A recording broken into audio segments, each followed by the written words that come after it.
How you doing, everybody? Matt here, American Campfire Creations. Tonight, doing something special. I'm gonna try a whole pork shoulder in the campfire.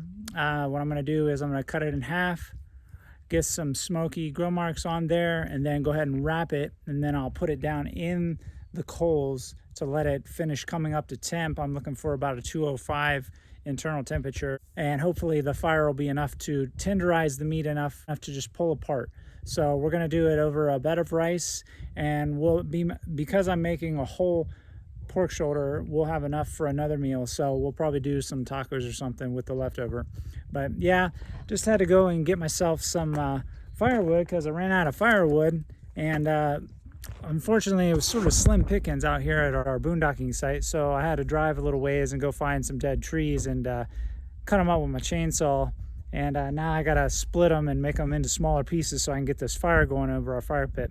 But yeah, I'm gonna go ahead and record the whole making the pork shoulder. Obviously not the whole time it's cooking, but yeah, I'll give you guys a rundown of what it is I'm gonna be seasoning it with, my process of actually breaking it down so that I can get it on the fire, and then yeah, the end result. So I hope you enjoy. And while you're here, don't forget to subscribe to the channel and give the video a like if you like what you see. So I got my firewood already here, all cut up. I'm gonna need a lot of it tonight for this cook because I'm gonna need long, slow cooking process to get the thick pork shoulder cooked all the way through. So what we're looking for here is for this to all burn down to red hot coals, and then I'll put my grate here over it, get some marks and some smokiness on the shoulders themselves. And then once they get to the color I'm looking for, I'm gonna wrap them with foil and then put them back on here, but I'll take the grates out and put my iron skillet down on the coals and build the fire around it so that the heat will stay inside the circle here of the fire pit and hopefully generate enough to cook around the pork shoulder and get it to that 205 degrees. And then we'll keep temping it and making sure that we're not overcooking it because I don't want it to burn before the inside is done.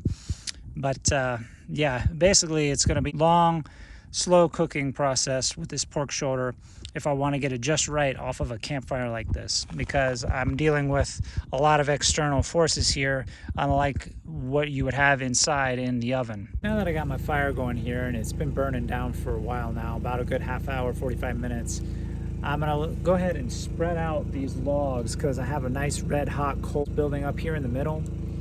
And what I'll do is I'll move the wood to each side of the pit and put my grates right here across the middle. That way I can go ahead and put my pork butt right here and get some color on it. Thought I'd show you this beautiful sunset over here before it starts going down, because by the time this pork's done, it's going to be well into the night. So yeah, this will be about the last bit of daylight we have for today. All right, so got my pork butt here, and I'm gonna go ahead and cut this right in half. That way it will cook up a little bit faster because this is a very large piece of meat. It's actually 8 pounds. So in order to keep this from actually burning on the outside before getting done all the way here in the middle, you're gonna have to cut it in half if you're cooking this on campfire where there's all that direct heat. So if I was gonna do this in the oven, it'd be a lot easier because I could cook it low and slow and get the whole thing cooked all the way throughout, and I wouldn't have to worry about it. But because I'm doing this on the campfire, we have to change up our strategy a little. All right, so I'm gonna go ahead and cut this right in half. Now this is a bone-in shoulder, so you're gonna have to cut around the bone, which is right here at the top. Now that we got our pork shoulder actually cut in half here, what I'm going to go ahead and do is just rub this down with oil, salt and pepper, and just keep the seasoning real simple.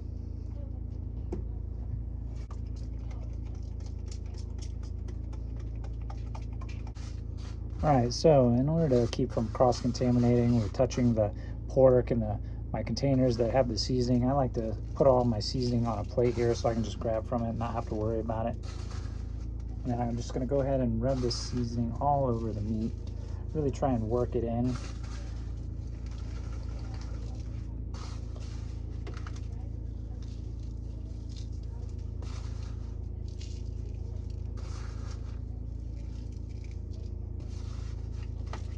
Alright, so now that I'm back at the fire here, you can see I have a perfect hot coals combination right here, right in the middle between the two grates. So what I'm going to try and do is keep my pork shoulders that aren't wrapped yet right here, so that way all this really high temp heat will help sear in the flavor of the pork. Put some nice grill marks on there, and we'll get some smokiness from the wood. Alright, so I got my shoulders on, and right now I'm basically just charring them on all the sides. I'm getting a nice crispiness, nice color, letting all the smoke come up and flavor the meat, while at the same time making sure that I don't get a lot of flare up, so that way this doesn't burn or get that sooty chemically flavor from the actual direct flames. So because with meat like this, with all this fat, you have to be real careful with it dripping down and getting in there and getting a lot of flare up. So yeah, I'm gonna go ahead and cook this on all sides. Looking real nice there, and then get it wrapped in foil. And now that I got my color that I was looking for on my shoulders here, as you can see, nice crispiness, especially on the fatter side. Got some of my grill marks on there, but I'm still keeping it out of the direct flames. What I'm going to do is I'm going to go ahead and wrap this now in foil. I'm going to put it on my iron skillet right here on this flat rock that I put down, this right in the middle of this whole fire ring.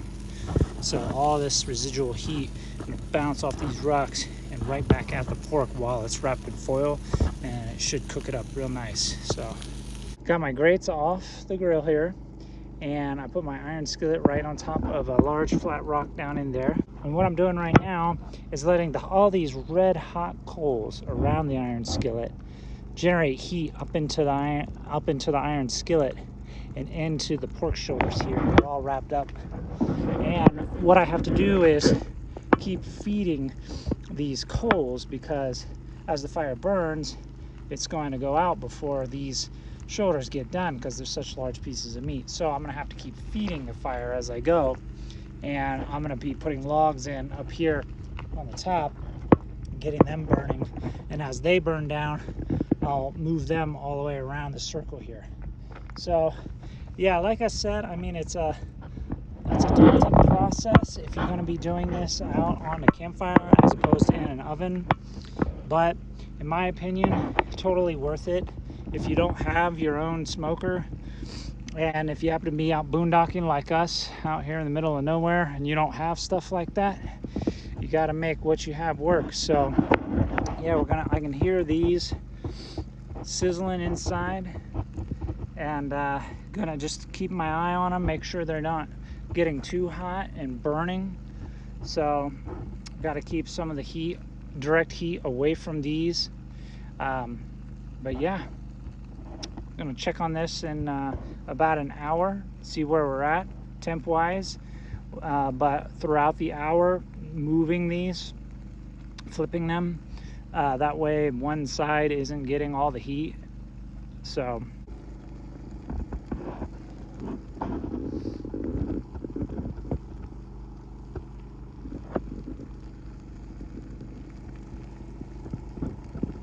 as you can see here, I have a beautiful ring of hot coals with also logs continuing to burn down into the coals.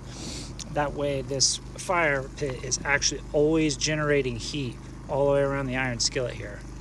So my pork shoulders are actually looking pretty good. I'm not getting too hot of temps on any one side, so that way they're cooking all the way around evenly.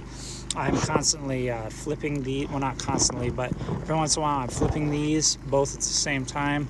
That way I can generate heat from every side and make sure that I get a good 205 all the way through each piece, each shoulder cut. So yeah, fire pit turned out great. As you can see, hot coals all the way around the entire thing. It's about an hour into the cooking process now, and I got an internal temperature of about 110, 120. What we're looking for pulled pork like this is a temperature of 205, because that's when the collagen inside the meat actually starts to break down and it becomes tender enough to just fall right off the bone. So it's technically safe to eat at 165, but in order to get the texture that we're actually looking for, you got to make sure that this hits 205 at least on the inside. So I'm constantly sticking my thermometer down in through the middle of these, all the way to the middle, to check the internal temperatures.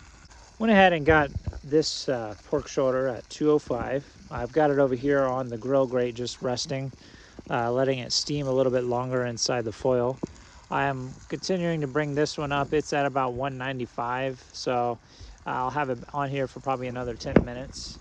But as you can see, all the wood I had around the fire pit actually burned down. It took a good probably 2.5 hours to actually get this to where I needed it to be at the 205, but it got there, and like I said, I had to constantly keep moving these so that it wouldn't be putting off too much heat on one side. That way it wouldn't burn and it would cook evenly all the way through the whole shoulder. So we're going to go ahead and let this sit for probably a good 10 minutes. Then I'll take it inside, open this up, and see how the final result came out. I got the pork shoulders in now, and I'm going to go ahead and take off the foil and see how nice and tender they came out. To go with the shoulder, I actually made some garlic rice, and then in the fridge I got a pico de gallo that I made, and I'm just going to go ahead and put all this together, and yeah, it should be really good. But as you can see, these turned out absolutely amazing. The color on them is perfect. The smoky flavor is amazing. Only you could smell these in person. I mean, they're very juicy still, and I'm going to go ahead and do the tender test to make sure that they pull apart with an actual fork. I'm going to go ahead and just pull on it. Yeah, and as you can see, it just easily falls apart. And then, of course, the one with the bone pulls apart even easier. Just comes right off the bone. So you see all that steam coming up out of there? And yeah, the smell is amazing. I'm going to go ahead and pull all this apart, and I can save half of it, and I can actually freeze it, and it'll last even longer for the next time we want to make like tacos or whatnot. But tonight we're just going to do the bed of rice and chopped up pico and a little bit of the pulled pork here, and yeah, it should turn out really nice. So going to go ahead and sign off here, and I will see you guys around the next campfire. Have a good night, everybody.